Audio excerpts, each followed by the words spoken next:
মাংসের জন্য যে মশলাটা নিয়েছি সেটা হচ্ছে রসুন আর একটু পেঁয়াজ পেস্ট, আদা বাটা, লঙ্কা গুঁড়ো, হলুদ গুঁড়ো আর একটু জিরে গুঁড়ো। এই মশলাটা আমি মাংসের মধ্যে ঢেলে দিচ্ছি।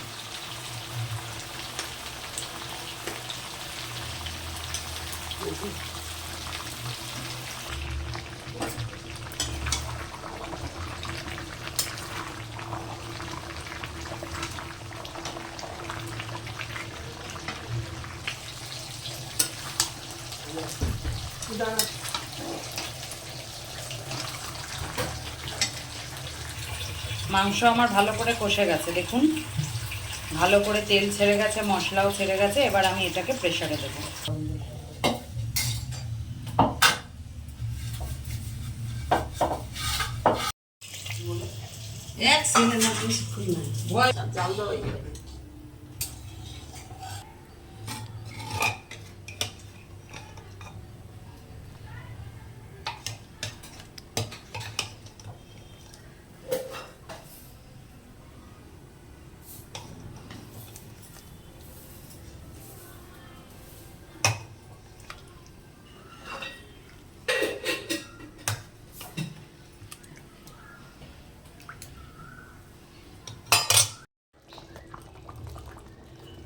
মাংসটা আমার হয়ে গেছে। এবার একটু গরম মশলা আর ঘি দিয়ে নামিয়ে দিচ্ছি।